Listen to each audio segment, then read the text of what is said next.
1957 வருஷம் அமெரிக்கா பல அணுகுண்டு சோதனைகளை நடத்திக்கிட்டு இருந்தது. நெவாடா அப்படிங்கிற பாலைவனத்தில் ஜூலை 1957 வருஷம் பூமிக்கு அடியே 500 அடி ஆழத்தில் ஒரு குழி தோண்டப்பட்டு உள்ள ஒரு அணுகுண்டு வைக்கப்பட்டது. பெருசாக சிந்திக்காமல் அந்த குழியை ஒரு வார்ப்பு இரும்பாலான மென்கோல் மூடியால் ஒன்றை மூடி போட்டு மூட்டாங்க. அது 4 இன்ச்சு அளவு கெட்டியான இரும்பாலான மூடி. அணுகுண்டு வெடித்த உடனே அந்த மென்கோல் மூடி விண்ணில் பறந்தது. அதை பின்னாடி அதை பற்றி யாருமே அதை பார்க்கவே இல்லை. அணுகுண்டு பற்றிய பரபரப்பில் எல்லாருமே அதை மறந்துட்டாங்க. ஆனால் அந்த சோதனையில் ஈடுபட்ட விஞ்ஞானி ப்ரவுன்ஸ்லிங் மட்டும் அந்த மென்கோல் மூடி என்ன ஆனது அப்படிங்கிற சிந்தனை மனசில் ஓடிக்கிட்டே இருந்தது. பாலைவனத்தில் அது எங்கேயோ ஒரு இடத்துல விழுந்திருக்கும், அதை எப்படி நம்ம தேடி கண்டுபிடிக்கிறது அப்படின்னு அவர் திங்க் பண்ணிக்கிட்டு இருந்தார்.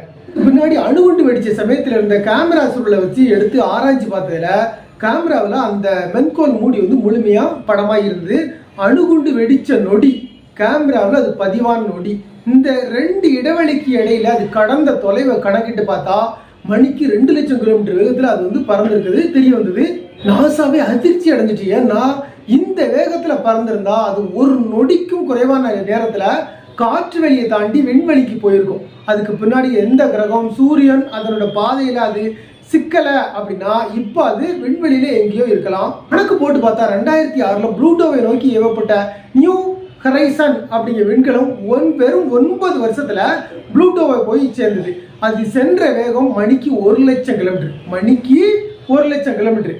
அதை விட 2 மடங்கு வேகத்தில் 1957 விண்வெளிக்கு ஏவப்பட்ட அந்த மென்கோல் மூடி இப்போ எங்க இருக்கும்? அத்தனை வேகத்தில் போகும்போது உராய்வு ஏற்பட்டு அது எரிஞ்சு விழும் சாத்தியம் இல்லை அப்படின்னு சொல்லி கணக்கிட்டு இருக்காங்க விஞ்ஞானிகள்.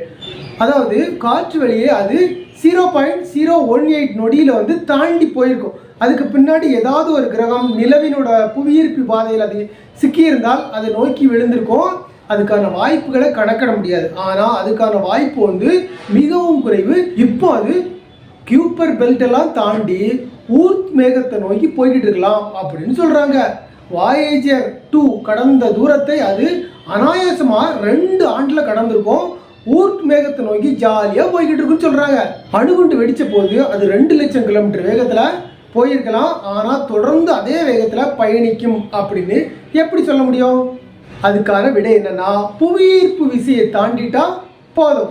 ஈர்ப்பு விசையை கடக்கும் போது அதோட வேகம் எவ்வளவுன்னு கணக்கிட்டா போதும். தொடர்ந்து அதே வேகத்துல தான் எதன் மீதாவது சென்று மோதும் வரைக்கும். ஆனா அதுக்கான வாய்ப்பு குறைவு. வெப்பத்தை தாங்காமல் இரும்பு உருகிவிட்டா கூட அதுக்கான வேகம் குறையாது. வெளியேறும் பொருட்களால் அடைய முடியும் அதிகபட்ச வேகம் தொடர்ந்து அதோட வேகமா இருக்கும் அப்படிங்கிறது நியூட்டனோட முதல் விதி. இது ஆன்லைன்ல நான் படிச்ச ஒரு கட்டுரை. இதுக்கு ஒரு நபர் பின்னிட்டு ஒரு கமெண்ட் பண்ணியிருந்தார். என்னன்னா, ரஷ்யாவோட ஸ்புட்னிக் பற்றிய செய்தியை பார்க்கும்போது அமெரிக்கர்கள் எல்லாத்துலேயும் தங்கள் பெயர் தான் முதல்ல இருக்கணும் அப்படிங்கிறதுக்காக அளந்து விட்ட கதை மாதிரி தெரியுது அப்படின்னு சொல்லியிருந்தாங்க. அதாவது 2 லட்சம் கிலோமீட்டர் வேகத்தில் பறந்து சென்ற ஒரு மூடியை தெளிவாக எப்படி படம் எடுத்தாங்கன்னு கேட்குறாங்க. அதாவது 1957 அத்தனை வேகத்தில் படம் எடுக்கக்கூடிய கேமராக்கள் இருந்தன அப்படிங்கிறத தெரிஞ்சுக்கிட்டாலே போதும். இந்த கக்கூஸ் மூடி கதை இவங்க விடுற டுபாக்கூர் செய்தி அப்படின்னு தெரியும்னு சொல்லி கமெண்ட் பண்றாங்க. ஒரு சாக்கடை மூடியோட இந்த அதிசய விண்வெளி பயணம் இப்படி இது உண்மையா பொய்யா? இதை பத்தினா உங்களோட கருத்துக்களை வீடியோவோட கமெண்ட் பாக்ஸ்ல கமெண்ட் பண்ணுங்க.